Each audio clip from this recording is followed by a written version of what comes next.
My name is Michael. I loved my wife, Jessica, for 7 years and believed we had the perfect family. We had a little daughter, Emily, who was 5 years old, and I adored her more than anything in the world. But one day, I discovered the truth. Emily was not my child. The DNA test showed 0%, and I found out that my wife had been cheating on me all this time with my best friend, David. I couldn't believe it, but I didn't cause a scene. I decided to destroy her life. I want to tell you how it all started. From the outside, we looked like the perfect family. I worked as a manager at a large company. Good salary, stability. Jessica was a nurse, gentle, caring. All my friends said I was lucky to have such a wife, and I was sure they were right. Our daughter, Emily, was the meaning of my life. I remember the day I first held her in the maternity ward. I cried. It was the best thing that had ever happened to me. I woke up at night to change her diapers. I stayed home when she was sick. I took her to the playground, held her hand when she took her first steps. I was building a home for them. I worked without weekends to give them everything. When I came home and Emily shouted, "Daddy," and ran to hug me, I felt like my life had a purpose. I was certain I had created the perfect family. Jessica sometimes stayed late at work, sometimes went out with her friends. I suspected nothing. I trusted her. Sometimes my best friend David would come over. We had been friends since school. I trusted him like a brother. He helped me fix my car. We drank beer together on weekends. He even brought gifts for Emily, like a second uncle. I was happy. I thought it would last forever. I didn't know that, even back then, the two people I trusted the most were laughing in my face. They were betraying me right under my nose. And I was blind, but I didn't know that yet. I kissed Jessica goodnight. I played with Emily, tucked her in, and told her she was my princess. I was the perfect husband, the perfect father, but it was all an illusion. Everything was a lie, and that lie would soon tear my heart apart. I always believed that trust was the foundation of marriage. I never checked Jessica's phone. I never questioned why she stayed late after work. I didn't cause a fuss when she went out to restaurants with her friends. I was sure everything was fine between us. But one evening, something went wrong. It was a regular weekday. I came home from work, a bit tired but happy because I knew Emily and Jessica were waiting for me at home. When I walked in, Jessica was at the stove frying chicken. Emily was at the table, coloring in her book. "Daddy, look, it's you," she said, holding up a picture of a stick figure with a big belly. "Wow, that's really me." I laughed, though. Deep down, I thought I should probably cut back on the beer. We had dinner together, laughing, talking about how Emily had gone down the tallest slide at the playground for the first time that day. It felt like any other night. But then, I heard that call. It was already late. I had tucked Emily into bed, kissed her on the forehead, and told her I loved her. Jessica had taken a shower and gone to the bedroom. I stayed in the kitchen drinking tea, checking emails on my laptop, and then I heard Jessica's quiet voice. She was talking on the phone in the bedroom. I wasn't trying to eavesdrop. I just happened to hear her as I went to get some water.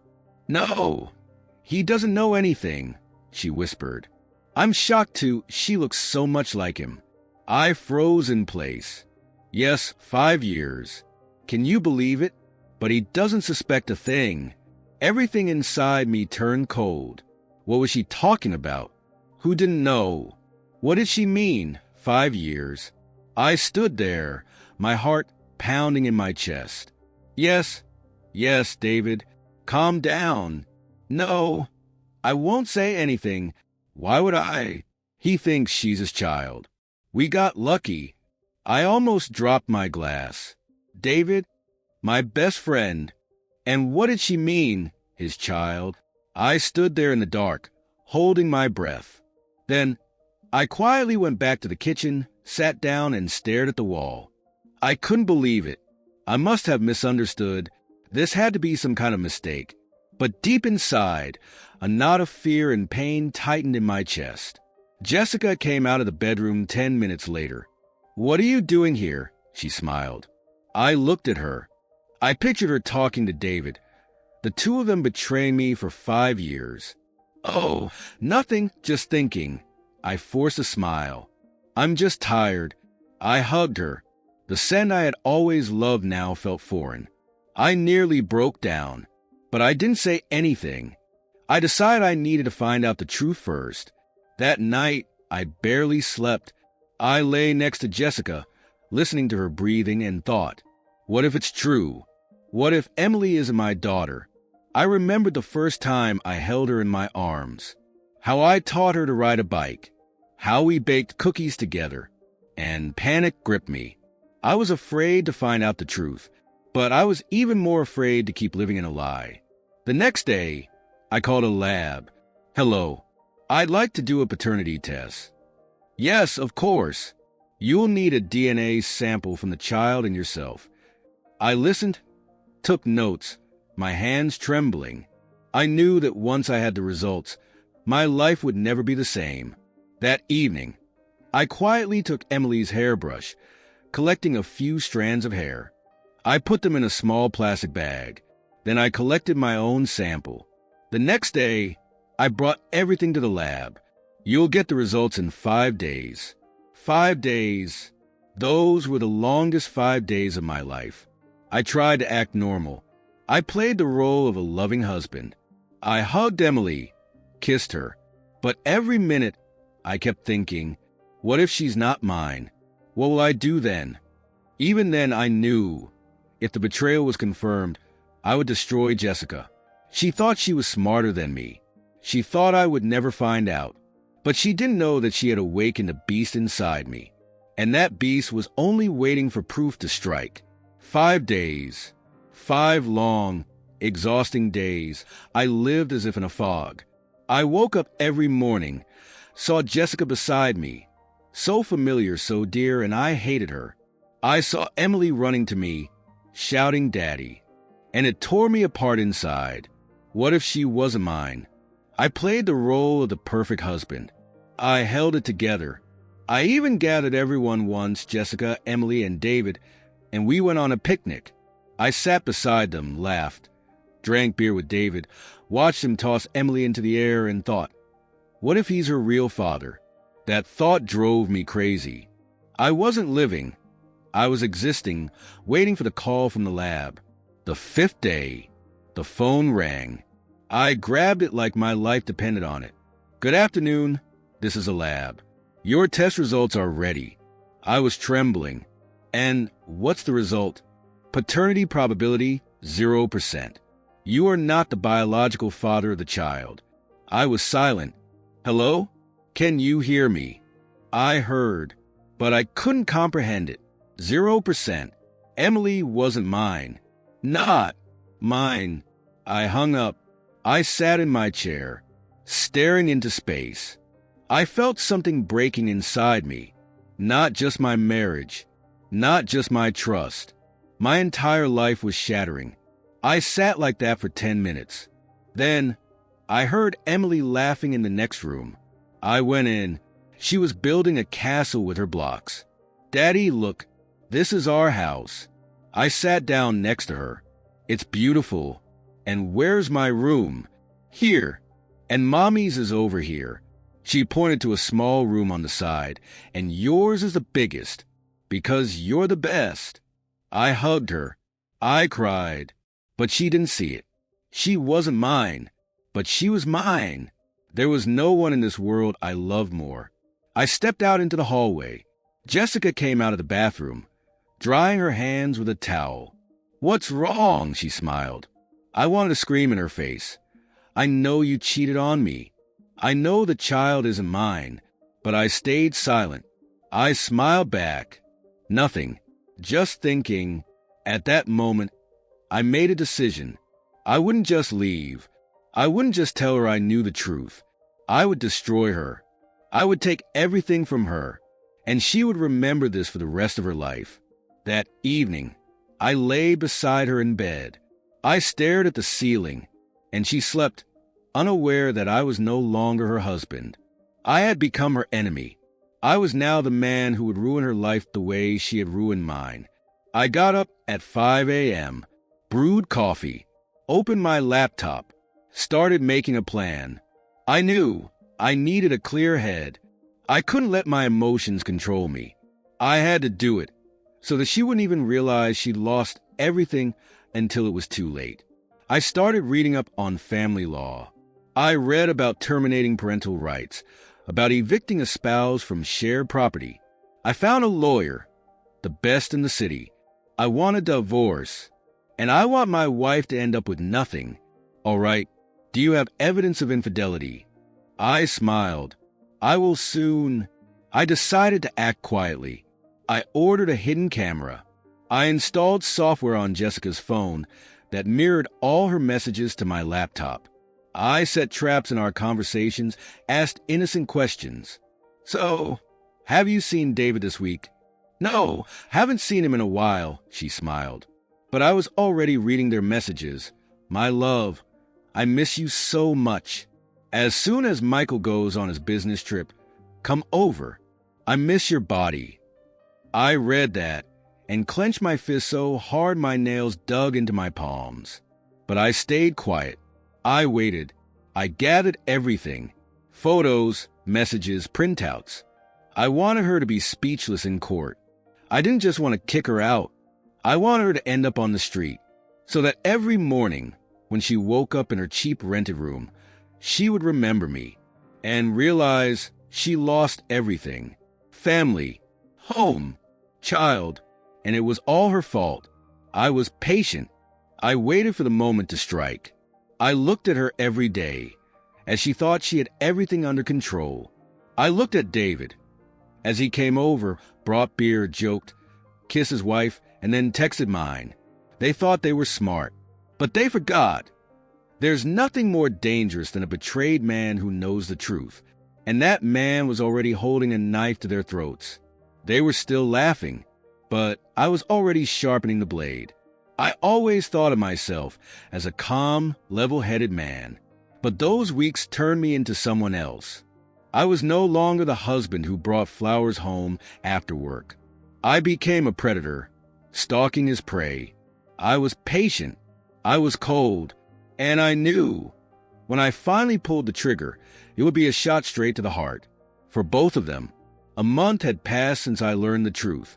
I had gathered plenty of evidence. Their messages, photos of them leaving the same building 5 minutes apart, recordings of their phone conversations. But I needed something stronger, something that would crush all their denials. I knew I had to catch them together, in bed. I knew it was risky, but I also knew that only this would deliver the final blow. One evening decided everything. Jessica told me she was going to a friend's birthday party. I'll be back late. Don't wait up, she smiled. I nodded, and the moment she closed the door behind her, I took out my phone and opened the GPS tracker. I watched her location slowly move and stop at David's house. A friend, huh? I laughed. It was the laugh of a man who no longer felt pain, only the desire to finish his enemy.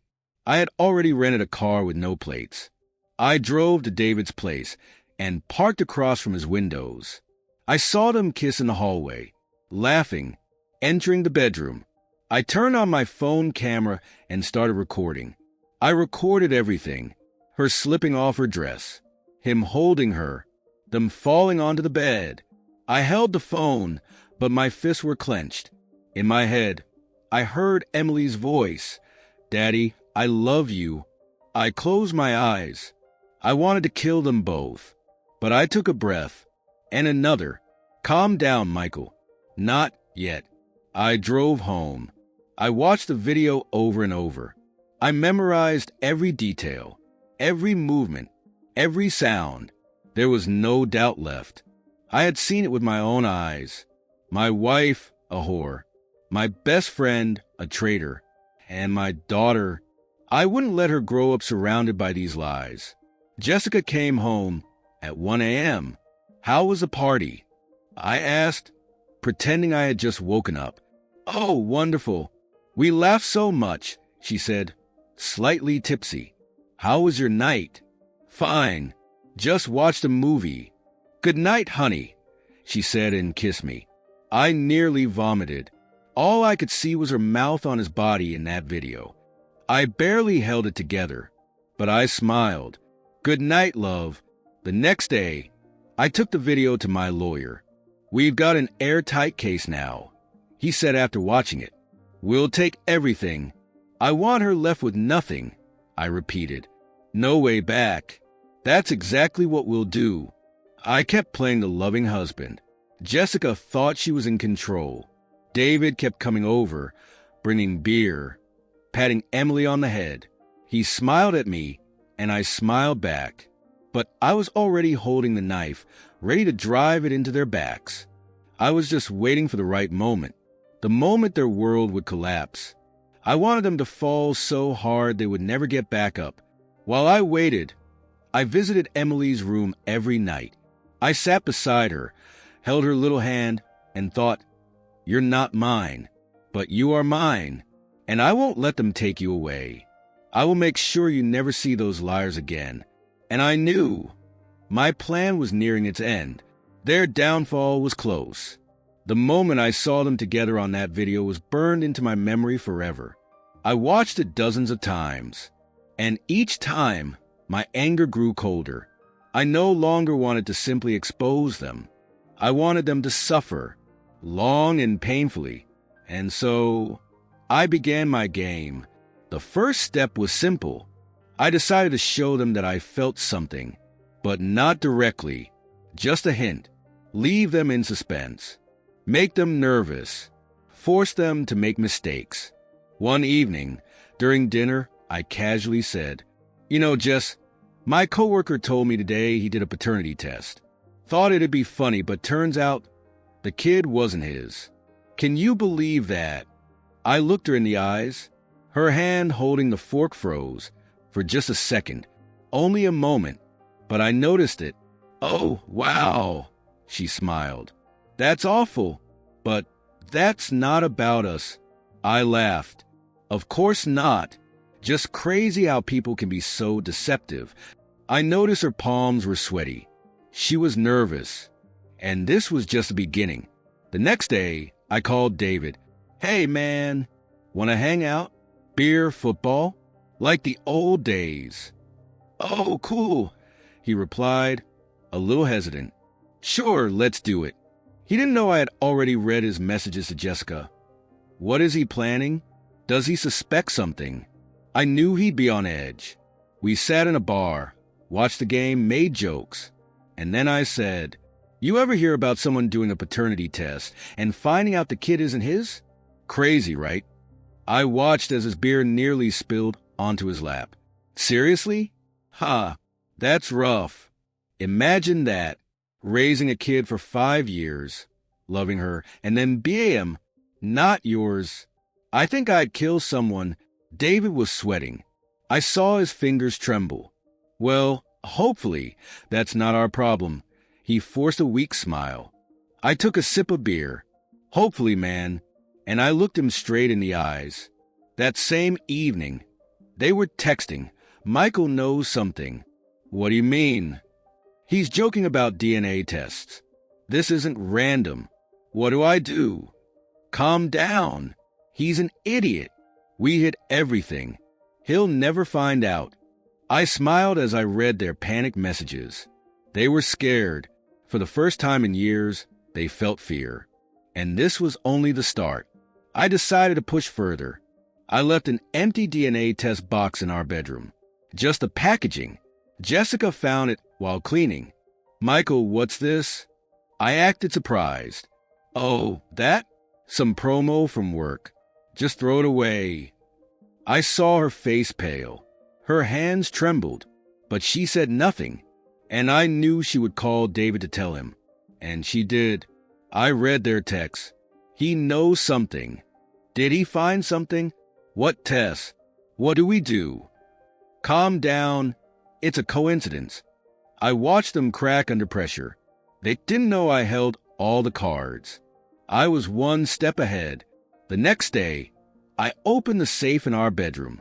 I placed 3 things inside: the original paternity test result, the flash drive with the video, the house ownership documents. I looked at those 3 items and smiled. These were my bullets, and soon I would fire them. I took another step. I went to Jessica's workplace, acting like it was spontaneous. "Just thought I'd bring you coffee." I smiled. I saw the panic in her eyes. "Oh, thanks." She looked around nervously. I took her hand. "I love you, Jess. Really. And I love Emily. You're my life." I stared into her eyes, and I saw the fear in them. She didn't know if I was just being loving, or if I already knew everything. I kissed her and left. She stood in the hallway, as if she had just been diagnosed with cancer. That night, I was drinking whiskey in the living room when I got a new message. It was from David. "We need to talk. Tomorrow. It's important." I smiled. It had begun. My plan was working. They were ready to break. I was getting closer to the moment their world would collapse for good, and this was only the first blow. I was waiting for the final act, the day I would take everything from them. The next day, David texted me again. "Michael, this is really important. Let's meet tonight, whenever you're free." I already knew what he wanted. He and Jessica were scared. They thought I was onto something, and they decided to get ahead of it. But it was far too late. Their truth had no value to me anymore. I already had all the evidence I needed. We agreed to meet that evening at our favorite bar, the one where we used to grab beers after work, laugh, and talk about football. That was a long time ago, back when I still believed he was my friend. Now, I was walking in, knowing this would be one of our last conversations as friends. I no longer saw him as a person. In front of me was a traitor, a rat, and I was ready to make sure this rat panicked for good. I entered the bar and spotted David. He was sitting in the corner, nervously spinning his beer glass. I sat down across from him. "So, what's up?" I acted clueless. David looked at me like a storm was raging inside his head. I noticed him lick his dry lips. "Michael," he began. I don't even know how to say this." I took a sip of beer, staring into his face. I was savoring this moment. "Just say it," I said gently. I did everything to look sincere, to make sure he didn't suspect that I already knew the truth. "Well, I'm afraid you might have gotten the wrong idea." David forced a weak smile. "I know you joked about those DNA tests and..." I leaned in slightly. "And what? What are you trying to tell me?" His face went pale. I could see him battling himself. He hesitated, should he confess or retreat. I decided to give him a push. "David," I put my beer down. "We're friends. If there's something, just tell me. I'll understand. It was a trap." And he walked right into it. "Okay," he exhaled. I want to be honest. There was something, a couple of times, a long time ago. I was an idiot, me and Jess." My fingers tightened around the glass. I acted like it shocked me. "What? Are you serious?" "It was a long time ago." He raised his hands as if defending himself. "Before Emily. Before she was born. It was a mistake. We regret it. I was afraid you knew something. So I wanted to tell you myself." I paused. "Before Emily?" I repeated. "Yes, only before." I swear, his eyes were full of fear. I pretended to think it over. I wasn't going to confront him. Not yet. This was just a rehearsal before the final show. I don't know what to say." I finally spoke. "That hurts. You were my friend." "Michael, I swear it was stupid. We both regret it." I looked him straight in the eyes. "You're sure it was only back then? Nothing happened after?" "Yes. I give you my word." His words were lies, but I smiled as if I believed him. "All right, I appreciate your honesty.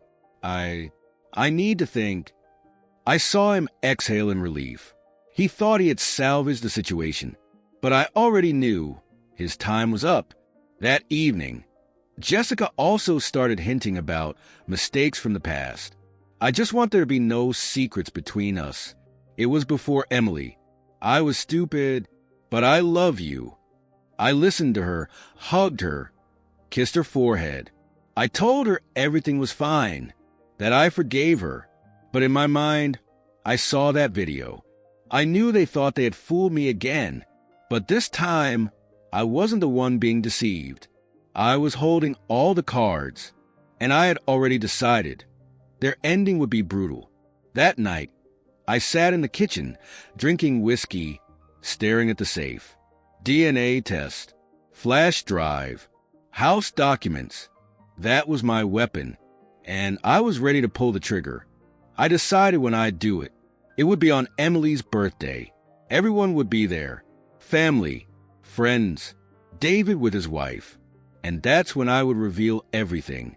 I would tear their perfect little world apart, and I would watch as their fake smiles disappeared. This wouldn't just be the end. This would be the beginning of their hell. The time was approaching.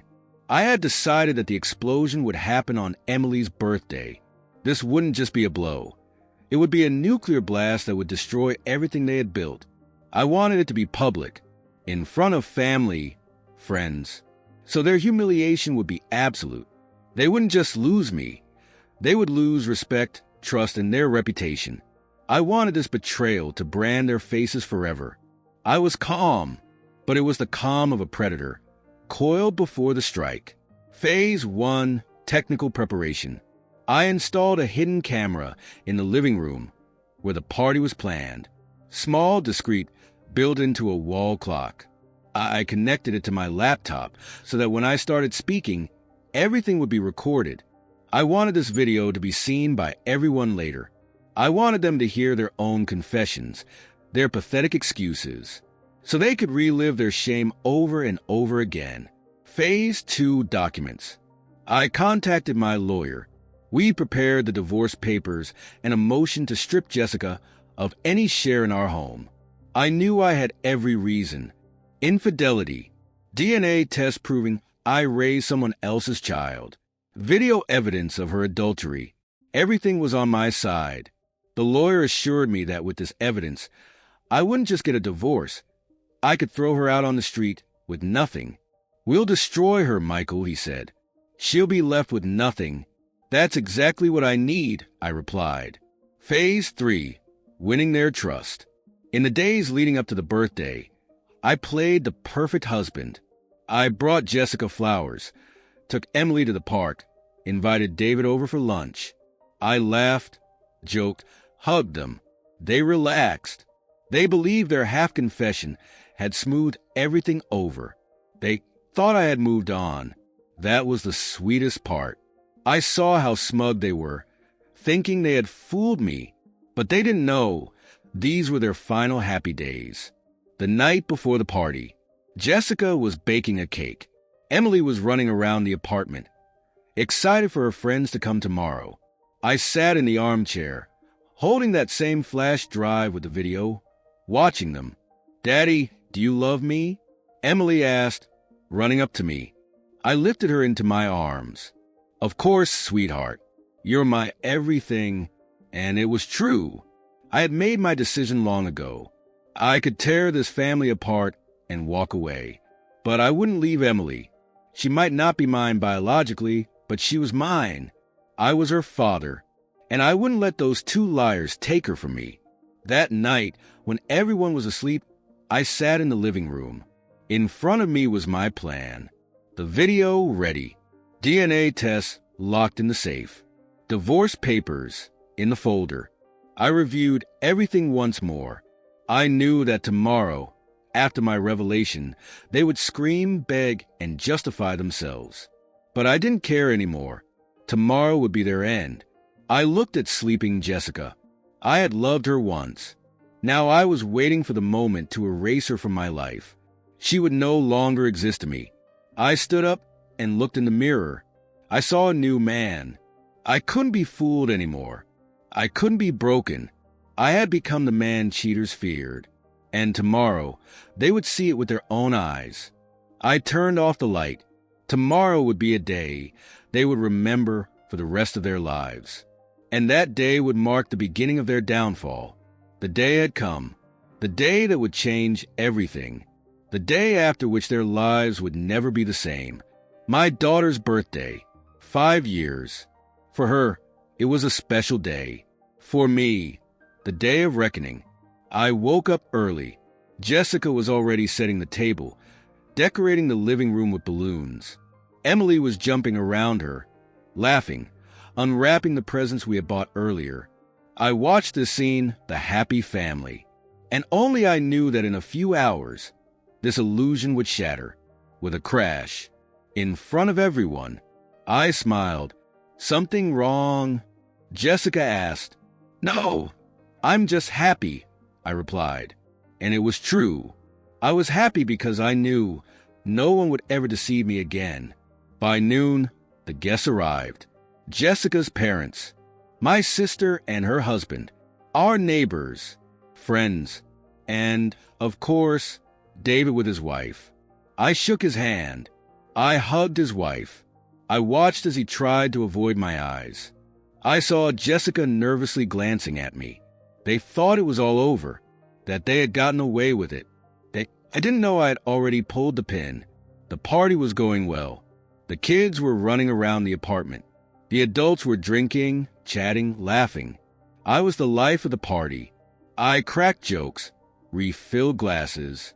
But inside, I was ready. I checked the clock. It was time. I stood up and tapped my glass with a spoon. Friends, may I have your attention? Everyone fell silent. I smiled. I want to say a few words. Jessica smiled. David tensed up. Today is my daughter Emily's birthday. 5 years. These have been the best 5 years of my life. She's my sunshine. I love her more than anything. I paused. Everyone was smiling, and then I continued. But I found out that she's not my daughter. Silence. 1 second. 2. Then the first confused looks. What are you talking about? Jessica stammered. I pulled a piece of paper from my pocket. This is a paternity test. Result, 0%. Everyone froze. Jessica turned pale. David clenched his fists. Michael, this must be a mistake, she started. Shut up. I'm not finished. My voice was like ice. I looked at David. The biological father of Emily is this man. My best friend. David, his wife, jerked away from him. What? David? Is this true? I know. I pulled out the flash drive, and here's the video of them screwing while I was at work. Shock. Women covered their mouths. Men stared at me wide-eyed. Jessica's mother nearly collapsed. Just what? This isn't true? Is this the lie? Jessica was crying. It was a mistake. We love each other. A mistake? I stepped closer. You were screwing a month ago. I saw it. I filmed it. I inserted the flash drive into the laptop, and everyone watched the footage. Jessica, David, the bed, the voices, the moans. Their moans in front of their families. David's wife screamed and threw a glass of wine in his face. You, how could you? We. Jessica's mother was sobbing. Her father stood up and slammed the door. Jessica was trembling. Michael, please. I'm begging you. I love you. I smiled. You love me? You lied to me for years. I raised a child that wasn't mine, and you laughed behind my back. I'll forgive you for one thing. Her eyes lit up with hope. Never. I took out the papers. These are the divorce papers. And these are the documents to strip you of any claim to our home. I'm keeping Emily. You'll leave here with nothing. No, you can't. I can. And I will. David tried to say something, but his wife slapped him across the face. I'm filing for divorce, you bastard. I'll destroy you, Michael, Jessica hissed. I laughed in her face. You already did that to yourself. Guests began to leave. Some looked at me with pity, others with respect. Jessica sat on the floor, crying. I picked up Emily. Let's go, sweetheart. I carried her out of the room, and I never looked back. That night, I closed the bedroom door behind me. I left behind 7 years of lies. But I took with me the most precious thing, Emily. I hadn't lost. I had won. After that birthday, everything changed. Everything collapsed like a house of cards. Jessica still tried to fight back. The next day, she started screaming, threatening me. You won't take Emily from me. I'm her mother. The court will be on my side. I stood before her, calmer than ever. I've already filed the papers, Jessica. I have the paternity test. I have the video. I have the best lawyer in town. You have nothing. Her lips trembled. Michael, please. She suddenly dropped to her knees, grabbing my hand. I was stupid. I made a mistake. I love you. I can't live without you. I looked at her, this woman I once adored.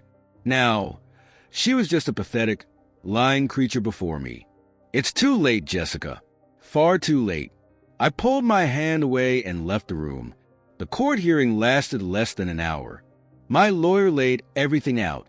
My client raised this child for 5 years, believing she was his daughter. He invested love, money, his life. And only by chance did he discover that his wife had been betraying him all along. Here's the paternity test. Here's the video evidence of her infidelity. The judge didn't even look at Jessica. Claim granted. The child remains with the father. The defendant is to be evicted from the property. Jessica cried, clutching the lawyer's hand. Please, she's my daughter. The judge just waved his hand. Next case. When she returned home from court, I had already packed her things. The suitcase was by the door. You can't do this to me, she snapped. This is my home too. Not anymore. I handed her the court order. Go, Jessica, and never come back. She looked at me like a wounded animal. Michael, I love you. I shut the door in her face. That was the last time I looked at her as my wife. The first week after that, I heard her calling relatives, begging for a place to stay. Her mother refused to take her in. Her father said she was no longer his daughter. You humiliated us in front of the whole family, he told her over the phone. Go wherever you want. She rented a room in some dump. I knew this because I checked. Her life had fallen apart. And David, his wife, filed for divorce that same week. He lost his house. He was paying alimony. I found out he had moved into a trailer park. When I ran into him at the supermarket, he looked like he had aged 10 years. He approached me. Michael, I know we'll never be friends again, but I'm sorry. I truly am. I looked him in the eyes. David, be sorry all you want. I don't care. I turned and walked away. Jessica still tried to come back. She showed up at the kindergarten, trying to pick up Emily. I had it legally forbidden. Your ex-wife is not allowed to take the child, the kindergarten director told me. We've informed security. I saw her through the window, standing by the gates, crying, but I didn't come out. I held Emily's hand and simply said, Let's go, sweetheart. She was no longer part of our lives. Sometimes I felt sorry for her. I found out she was working as a cashier in a supermarket. She had once been my pride, a nurse, a good mother, a wonderful wife. Now she was scanning groceries for minimum wage. Once, I went to that supermarket on purpose. I stood in line at her register. When it was my turn, she looked up. Our eyes met. Her hands trembled. Michael, she whispered. I looked at her. I felt nothing. No anger. No pity. Nothing. Thank you, I said, took my groceries and left. She stood there, frozen. Her eyes were empty. She had lost everything, and it was her own fault. I walked out of the supermarket. The sun was shining brightly. I got into my car. Emily was in the back seat, hugging her teddy bear. "Daddy, are you happy?" I turned to her. "Yes, sweetheart, I'm happy." And it was the truth. I had been through hell, but now I knew I had won. I kept what mattered most, my daughter, and those who tried to destroy me had only destroyed themselves. A year had passed. Back then, after the court hearing, after I threw Jessica out of our home, I thought I had achieved everything I wanted. I had won. I left her standing in the ruins of our past. I took Emily, our home, our family, everything she once considered hers. She was left with nothing. But, oddly enough, my true victory came later. The first few months after the divorce, I was on autopilot. I did everything for Emily, made her breakfast, took her to daycare, then to school. I didn't have time to feel sorry for myself. I didn't have the right to give up. I knew I was the only support my daughter had, and that made me stronger. Jessica tried to contact me several times. Sometimes she messaged me through fake social media accounts. Sometimes she used mutual friends to tell me she wanted to talk. I always gave the same response. She no longer exists for me. She had lost her right to be part of our lives. I knew she lived in a rented room, worked as a cashier. Sometimes I saw her when I picked Emily up from school. She would stand on the other side of the street, watching us. But I didn't even nod in her direction. She was a ghost, a part of the past that had no place in my future. One day, I received a letter from David. I recognized his handwriting immediately. "Michael, I know I have no right to ask you for anything. I know we destroyed your life, but I want to tell you the truth. I haven't seen Jessica since the trial. I lost my family, my job, my reputation. I live in a trailer, working as a loader. I'm ashamed of everything I did, and I want you to know I'm not looking for excuses. Just forgive me if you can." I read the letter and placed it in a drawer. I wasn't angry with him anymore. I simply felt nothing. These people had become shadows. They had destroyed my life, but in the end, they only destroyed their own. And I survived. I changed. I became stronger. I was no longer the trusting man who believed that love and kindness could solve everything. The world is cruel, and I would never allow anyone to humiliate me again. I started focusing more on work. I got promoted. I became a department manager. I started running in the mornings, got into shape. I wasn't looking for a new relationship. I focused on myself and on Emily. I became the man I should have been all along, a man who couldn't be broken. One day, as Emily and I were walking home from the park, she suddenly stopped. "Daddy, will Mommy ever come back?" I knelt down to her. "Sweetheart, Mommy did a lot of bad things. She betrayed us. But that doesn't mean you can't love her." Emily thought for a moment. "But I love you more." I hugged her. In that moment, I realized I didn't win because I took the house or kicked Jessica out. I won because I remained my daughter's hero. Another year passed. I met a new woman, Amanda. She worked in a neighboring office. Honest, kind, open. For the first time in a long while, I felt I could trust someone. We started dating. Emily loved her right away. "She's nice, Daddy. I want you to be happy." I looked at my daughter. Those were the most precious words I had heard in years. One day, the three of us, Amanda, Emily, and I, were sitting in the park. The sun was setting beyond the horizon. Amanda held my hand. Emily was eating ice cream, laughing. I looked at them and realized I was unbreakable. I had started a new life. And now I knew that, finally, I was happy. Please subscribe to our channel Stellar Stories. We have new amazing stories coming out every day. Thank you.